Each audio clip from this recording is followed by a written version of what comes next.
बोलिए एनडीए सरकार, हमको एनडीए आपको बोलने पे मजबूर कर दिया। बोलिए दिखाइए बीजेपी सरकार, बोलिए आप आपके बगल में खड़े हैं। नीतीश जी मेरे साथ डिबेट में बैठ के कह रहे थे नीतीश जी का मानसिक संतुलन बिगड़ गया है। आज नीतीश जी आपको अच्छा लगने लगे, आप मानसिक संतुलन बिगड़ गया था, अब मानसिक संतुलन ठीक हो गया। जब आपको सत्ता की पड़ी तो पैरों में जाके गिर गए। बोले नीतीश बाबू आपसे बड़ा इंटेलिजेंट कोई नहीं, आपसे समझदार कोई नहीं। अब नीतीश बाबू समझदार हो गए। वही नायडू जी के लिए आपने क्या क्या शब्दों का इस्तेमाल नहीं किया, नायडू जी जेल चले गए। जब मदनी मौलाना का स्टेटमेंट है चुनाव के बाद कि मुसलमानों का बदला है जो पूरा हुआ। अब इन दो बयानों के बाद आप खुद सोच लीजिए कौन हिंदू मुसलमान की राजनीति करता है और किसने किसके लिए बोला। ये दर्शकों के विवेक में छोड़ता हूं। ये लोग मिलने तक नहीं गए क्योंकि दूसरी पार्टी के साथ गठबंधन बनाए बैठे थे। आज जब उनकी जरूरत पड़ी आता था मत बोलिए, ठीक है, माइंड योर लैंग्वेज। आपने कहा पुछवाया जाता है। तीन प्रश्न जो बीजेपी से पूछे गए, एक तो धर्म के इस्तेमाल पर चुनाव में, दूसरा सीयूईटी एनटीए को लेकर, तीसरा क्या योगी को साइडलाइन उनके ऊपर ठीकरा फोड़ा जा रहा है चुनावों की हार का। 3-4 जो प्रश्न के जवाब। फ्रेंड्स, हमारे देश की सबसे बड़ी मीडिया, सबसे प्रतिष्ठित चैनल जिसका नाम है आज तक, और सबसे स्वच्छ और निष्पक्ष पत्रकारिता करने वाली अंजना ओम कश्यप को तो आप लोग जानते ही होंगे, जिसमें उन्होंने एक डिबेट किया और उसमें 2 प्रवक्ताओं को सम्मिलित किया, बुलाया, जो कि एक थे अनुराग भदौरिया समाजवादी पार्टी से और दूसरे थे सुधांशु त्रिपाठी बीजेपी से, जो कि जनता के सवालों को उलझाते हुए एक दूसरे पे कटाक्ष कर रहे थे, वार कर रहे थे, एक दूसरे से लड़ रहे थे। चलिए वीडियो को मिलकर स्टार्ट करते हैं। अच्छा लगे तो लाइक कीजिएगा, चैनल पर नहीं तो सब्सक्राइब कीजिएगा। Let's go. 7 की बात करेंगे, 47 की करेंगे, 1990 की करेंगे, 2024 में प्रभु हारे हैं आप बोलिए प्रभु हार गए। वो बगल में आपको आईना दिखा रहा है, बुलडोजर लिए घूम रहे थे आप। योगी जी का जहां भी नाम आता है कि गुंडा राज खत्म कर दिया, लेकिन आजकल तो उत्तर प्रदेश में देखने को मिल रहा है पुलिस ही गुंडा राज को बढ़ावा दे रही है। मेरे यहाँ का सरधना का केस है, वहां पर एफआईआर दर्ज कराई गई, पूरे प्रूफ के साथ, एक्सीडेंट हुआ, सब कुछ दिखाया गया, लेकिन पुलिस ने कह दिया कि आपस में मामला सोल्व कर लो, इस पर हम कार्रवाई नहीं करेंगे। ठीक है, एक साथ जवाब। सर, मेरा आपसे सवाल है, जैसे कि बीजेपी अयोध्या से हार गई, तो क्या इसके कारण ये भी हो सकता है कि बीजेपी के अंदर ही फूट हो गई है? क्योंकि हमने देखा कि बीजेपी वाले लोग ही सपा को वोट करने जा रहे हैं। और एक सर आपसे एक सवाल है कि आपने 99 सीटें जीती मिलकर, किंतु क्या आप उस पर मिलकर कांग्रेस ने 99 जीती है, इन्होंने जी आपने गठबंधन में हार गए वो, लेकिन क्या आप अब ईवीएम पे सवाल नहीं उठाएंगे? उठा रहे हैं। ठीक है, एक साथ जवाब बताएंगे। सर, आपसे सवाल है, आपने अभी कहा कि कांग्रेस अपनी अलायंस की वजह से जहां भी जीती है वहां जीती है। सर, ऐसे तो प्रधानमंत्री मोदी भी टीडीपी और जेडीयू की वजह से ही प्रधानमंत्री बन पाए ना इस बार। मेरा सवाल सुधांशु जी से है, क्या केंद्र नेतृत्व भाजपा की जो हारी है उसका ठिकरा माननीय योगी आदित्यनाथ जी पे फोड़ा जा रहा है, और केशव प्रसाद जी को एक्टिव करके क्या योगी जी को हटाने की तैयारी है? सर, मेरा पूरा सवाल जो है सरकार और विपक्ष दोनों से है। सर, अगर दोनों ही अब सेम लेवल पे ही आ गए हैं, दोनों की मतलब मत एक ही बराबर में है, तो क्या सर अगर यूसीसी जो कि अभी डिमांड है देश की, वो अगर आता है या कोई ऐसा आता है प्रस्ताव जो कि देश के हित में है, तो क्या वो विपक्ष बिना कुछ कहे या बिना कोई पॉलिटिक्स को शामिल करे उसे मतलब बढ़ावा देगी? ठीक है। आखिरी का एक सवाल। मेरा सवाल बीजेपी से मेरे को ये पूछना है कि उनको नहीं लगता कि धर्म की राजनीति से ऊपर उठकर कोई बातें और करनी चाहिए, शिक्षा, संस्कार, रोजगार, युवाओं की बातें करनी चाहिए? आपको नहीं लगता अभी एनटीए पे जिस तरीके के आरोप लग रहे हैं? मैं सीयूटी एस्पिरेंट हूँ, सीयूटी यूजी का रिजल्ट 30 जून को डिक्लेयर होना था, अभी 15 जुलाई 18 जुलाई हो गई, उसका रिजल्ट नहीं आया, युवा वेट कर रहा है, कैसे? जल्दी से। बहुत सही सवाल। माइक छोड़ दीजिए। हाँ सर, मेरा ये क्वेश्चन था, आप कह रहे थे कि कांग्रेस के पास मुस्लिम वोट है, तो क्या हमें भी मुस्लिम वोट नहीं लेना चाहिए ताकि हमारा वोट्स और बढ़ सके और नेक्स्ट इलेक्शन में हम अच्छा परफॉर्म कर सके? हम मतलब बीजेपी? जी। वो भी अच्छा। एक बार ताली पीटने पूछो क्यों, ताली पीटिए पूछो क्यों 90% सवाल अब उनसे आने लगे हैं। जो 90% मुझसे पूछे जाते थे, यही उनकी हार है, यही उनकी हार है। आज जनता सवाल उनसे पूछ रही है, हमसे नहीं पूछ रही है, क्योंकि सवाल का जवाब आपको देना है। आप सत्ता में हो, और पहले क्या करते थे, विपक्ष सवाल पूछवाते थे, विपक्ष सवाल देगा, सत्ता में होंगे जवाब विपक्ष देगा। आज हम जीते हैं। प्रॉब्लम क्या है ना, क्या दिमाग में कुछ सोच के क्या सोच के लगते हैं? अरे ये बच्चे हैं, बच्चों ने सवाल किससे पूछा? बंद कीजिए, पहले मुझसे पूछते थे ना, अब उनसे पूछ रहे हैं, तो हम जीते हैं ना। जाता था मत बोलिए, ठीक है, माइंड योर लैंग्वेज। आपने कहा पुछवाया जाता था। नहीं, पुछवाया नहीं बोला मैंने, पूछा जाता था। नहीं, पूछा जाता था, पुछवाया नहीं बोला। गलत बात नहीं, भावना जो भी पूछा जाता था, नहीं पुछवाया नहीं हो, पूछा जाता था। अरे पूछा जाता था, पुछवाया नहीं बोला मैंने। मिस्टर भदौरिया प्लीज, लगातार पूछा जाता था, बोले दीजिए आप जवाब। यहाँ लग रहा राहुल गांधी की आत्मा उनमें चली गई। तीन प्रश्न जो बीजेपी से पूछे गए, एक तो धर्म के इस्तेमाल पर चुनाव में, दूसरा सीयूईटी एनटीए को लेकर, तीसरा क्या योगी को साइडलाइन उनके ऊपर ठीकरा फोड़ा जा रहा है चुनावों की हार का। 3-4 जो प्रश्न के जवाब। तीनों प्रश्नों का जवाब देता हूँ।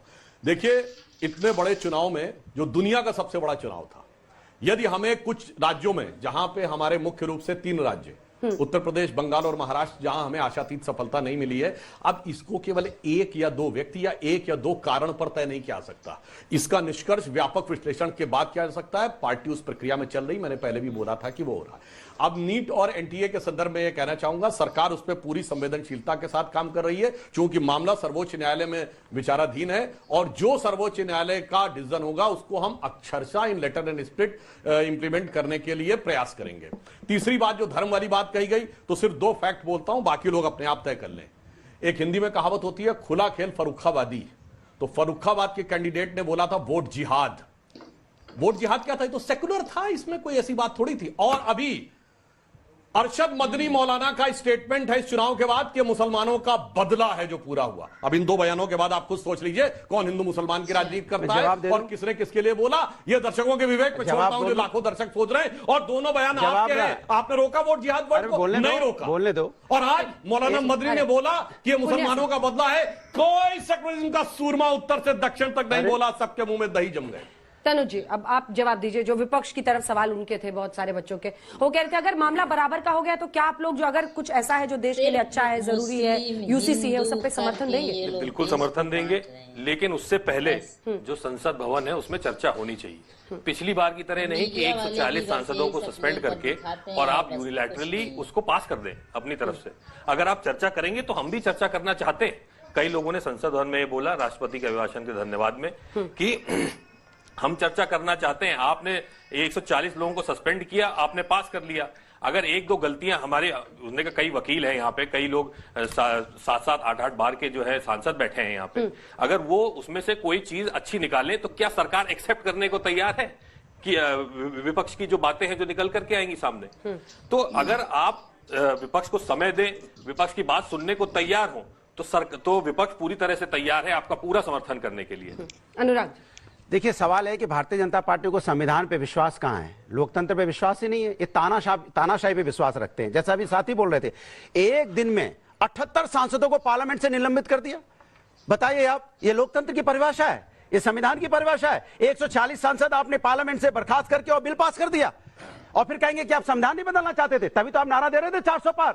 जनता आपको ले आई 240 पे, क्योंकि इस देश की जनता को लोकतंत्र पसंद है। इस देश की जनता को हिंदुस्तान की संस्कृति संस्कार जो हजारों साल से चली आ रही है वो पसंद है। इस जनता को भाईचारा पसंद है। इस जनता को प्यार मोहब्बत पसंद है, नफरत पसंद नहीं है। जिस नफरत की राजनीति आप कर रहे हो, इसीलिए आप अयोध्या भी हारे और जब बुरी तरह हारे, जिसपे आप राजनीति कर रहे थे। प्रभु राम ने आपको हराया है, क्योंकि प्रभु राम ने कहा आप मेरे बच्चों की बात नहीं करते हो, आप मेरे बच्चियों की बात नहीं करते हो। जब बच्चियों के साथ अन्याय होता है आप चुप्पी साध जाते हो, जब बच्चों के साथ अन्याय होता है आप चुप्पी साध जाते हो। इसलिए आप आज देखिए बद्रीनाथ भी हार गए। इसलिए जनता आपको समझाने की कोशिश कर रही है। आने वाले दिनों में जनता आपको, इनसे पूछना चाहिए लोकतंत्र की परिभाषा कि जो उसने देश को आजाद कराया, जो अंग्रेजों ने क्रिमिनल कास्ट घोषित किया कि देश को, कि ये डॉक्टर का बेटा डॉक्टर, इंजीनियर का बेटा इंजीनियर होता है, और बदमाश का बेटा बदमाश, जो अंग्रेजों को मार रहे बदमाश हैं। 12 अक्टूबर 1871 को क्रिमिनल कास्ट घोषित करके 578 जातियों को उजाड़ दिया। आज रोड पर पाइपलाइन में है, रोड पर है, उनके लिए क्रिमिनल टाइप्स इंक्वायरी कमेटी 1949 जो रिपोर्ट दिया है,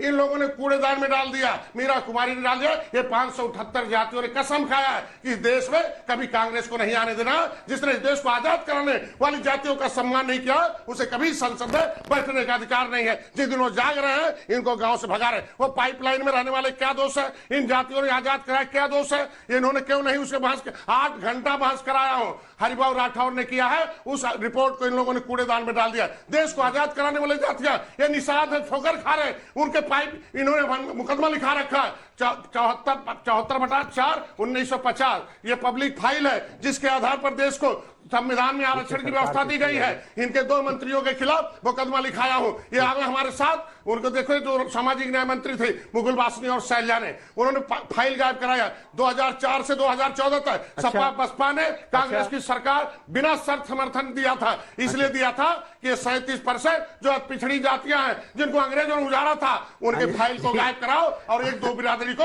इनके आरक्षण को लुटवाओ। केशव प्रसाद मौर्य जी पर आप दाव लगा रहे हैं। केशव प्रसाद मौर्य जी, सुनिए, deputy chief minister Keshav Prasad Maurya ji अगर ऐसी बातें कह रहे हैं तो ये बात उनके मुख्यमंत्री को चिंतन करना चाहिए, चिंतन करना चाहिए, चिंता करनी चाहिए। क्या उप मुख्यमंत्री इस प्रदेश में असुरक्षित है तो जनता कैसे सुरक्षित होगी? आप बताइए। आप नहीं, उप मुख्यमंत्री असुरक्षित है, सोचिए। छोटा छोटा सवाल जल्दी से। तो सबसे पहले तो मैं यही कहूंगा कि देश जानता है कि हिंदू मुस्लिम की राजनीति कौन करता है, किस तरीके से हिंदुओं पर गोली चलवाई गई थी वो आज तक कोई नहीं भूला है और कोई हिंदू नहीं भूल पाएगा। और किस तरीके से कांग्रेस के राहुल गांधी जी ने बोला था कि जो शक्ति है या हिंदुत्व है हमें उसको देश से बाहर निकालना है। तो मैं बताऊंगा कि कोई किसी को बाहर नहीं। सवाल क्या है? सवाल ये है कि जो ये लोग हारे हैं, मतलब ये सपा और ये जो बोल रहे हैं कि आप उनके पैरों के नीचे आ गए हैं, आप उनके वजह से जीते हैं, तो आप साहब किन के पैरों के नीचे आए हैं? आप साहब किन के पैरों से जीते हैं? आप भी तो हारे ही है ना। जीते हैं भाई, 37 सीटें लेके आप करे हारे, ये 33 आए भाई। जनता ने जिताया, जनता का आशीर्वाद हमारे साथ है। सरकार किसकी है सर? अरे सरकार तो बीजेपी की है ही नहीं, कहाँ परेशान हो? ये बैसाखी पे है। सरकार बीजेपी की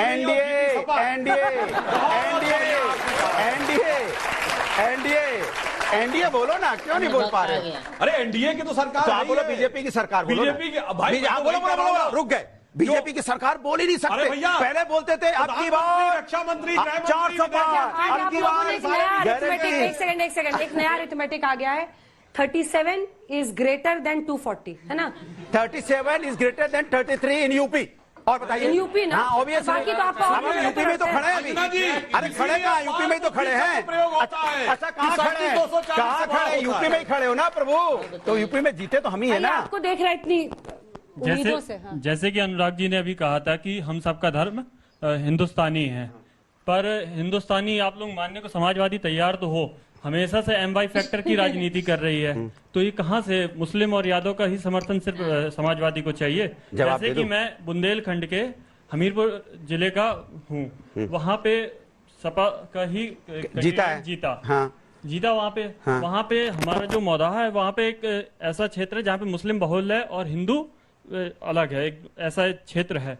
और जो सपा का कैंडिडेट है वो सिर्फ मुस्लिम क्षेत्र पे जा रहा है। क्या उनको हिंदुओं की आवश्यकता नहीं है? क्या सपा हिंदू के लिए काम करना नहीं चाहती है? जवाब दे दूं? एक साथ। नहीं, उन्हें जरूरत नहीं है। अरे क्यों पूरी बात करो? जबरदस्ती वो जहाँ की बात कर रहे हैं। मैं ये पूछना चाहूंगा, आज भी हम 2011 और 12 का बेस ईयर यूज करते हैं सेंसस का, तो उसका डेटा आज तक अपडेट क्यों नहीं हुआ है? ठीक है, मेरा क्वेश्चन सुधांशु सर से है, योगी जी को 2027 तक मुख्यमंत्री रहने दिया जाएगा या नहीं? सुधांशु जी बता देंगे। मेरा सवाल समाजवादी पार्टी से है कि समाजवादी पार्टी बोलती थी कि बीजेपी तोड़फोड़ की राजनीति करती है, अब अखिलेश बोलते हैं अब 100 विधायक तोड़ के लाओ, सरकार बनाओ, उसको सपा समर्थन करेगी, तो इस पे क्या बोलना चाहेंगे? तो पहले सवाल का कोई जवाब मिला? वैसे मैं बताऊं, मैं जवाब दे दूं? तो आपकी कोशिश पे भी नहीं मिलेगा। अभी देखिएगा कैसे मेन रोड से नीचे से धीरे उतरेंगे, फिर धीरे साइड से भाग जाएंगे आगे। नहीं, वो तो भारतीय जनता पार्टी करती है।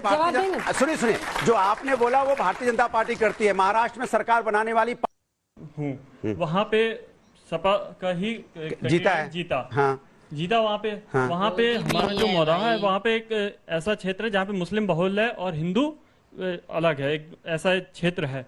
और जो सपा का कैंडिडेट है वो सिर्फ मुस्लिम क्षेत्र पे जा रहा है। क्या उनको हिंदुओं की आवश्यकता नहीं है? क्या सपा हिंदू के लिए काम करना नहीं चाहती है? जवाब दे दूं? एक साथ। नहीं, उन्हें जरूरत नहीं है। अरे क्यों पूरी बात करो? जबरदस्ती वो जहाँ की बात कर रहे हैं। मैं ये पूछना चाहूंगा, आज भी हम 2011 और 12 का बेस ईयर यूज करते हैं सेंसस का, तो उसका डेटा आज तक अपडेट क्यों नहीं हुआ है? ठीक है, मेरा क्वेश्चन सुधांशु सर से है, योगी जी को 2027 तक मुख्यमंत्री रहने दिया जाएगा या नहीं? सुधांशु जी बता देंगे। मेरा सवाल समाजवादी पार्टी से है कि समाजवादी पार्टी बोलती थी कि बीजेपी तोड़फोड़ की राजनीति करती है, अब अखिलेश बोलते हैं अब 100 विधायक तोड़ के लाओ, सरकार बनाओ, उसको सपा समर्थन करेगी, तो इस पे क्या बोलना चाहेंगे? तो पहले सवाल का कोई जवाब मिला? वैसे मैं बताऊं, मैं जवाब दे दूं? तो आपकी कोशिश पे भी नहीं मिलेगा। अभी देखिएगा कैसे मेन रोड से नीचे से धीरे उतरेंगे, फिर धीरे साइड से भाग जाएंगे आगे। नहीं, वो तो भारतीय जनता पार्टी करती है।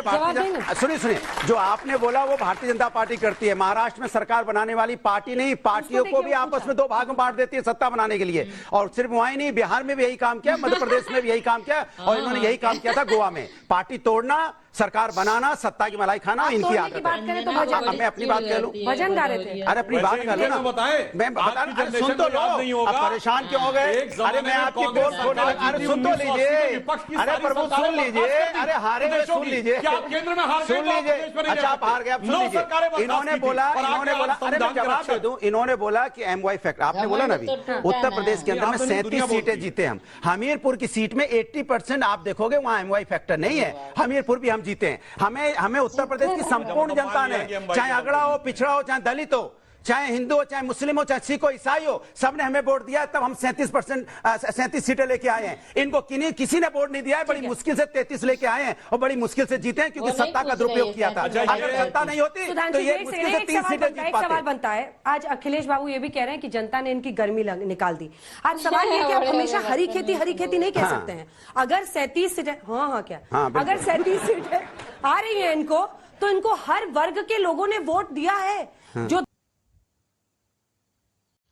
फ्रेंड्स, ये था डिबेट जो आप लोगों ने अभी तक देखा। सुधांशु त्रिवेदी और अनुराग भदौरिया एक दूसरे से कैसे लड़ रहे हैं, जवाब दे रहे हैं। तुम इतने सीट लाए, तुम इतनी सीट लाए, मैं इतनी सीट लाया, 2019 में इतना आया, 2024 में इतना सीट आया। बस यही करते हैं ये लोग, ना तो शिक्षा पे बात करेंगे, ना तो शिक्षा पे बात करेंगे, ना तो रोजगार पे बात करेंगे, देश के विकास पे बात करेंगे। इस चीज़ पे मुद्दे पर ये लोग बात ही नहीं करते हैं। बस अपनी कुर्सी के लिए सब लड़ रहे हैं। हमारा जो है वो कुर्सी पर बैठे, हम बैठे, तुम बैठो, बस यही लड़ाई इन लोगों को, बस कुछ नहीं करना है। जनता को बस बेवकूफ़ बना रहे हैं सब मिलकर। कोई किसी का नेता किसी का होता नहीं है दोस्तों। जनता को कब तक बेवकूफ़ बनाएंगे इसी तरह से डिबेट करके, और फिर एक दूसरे से लड़के? कब तक जनता, देश के युवा कब तक बैठे रहेंगे बेरोजगार? इस पर कोई किसी को कोई बातें नहीं करनी है।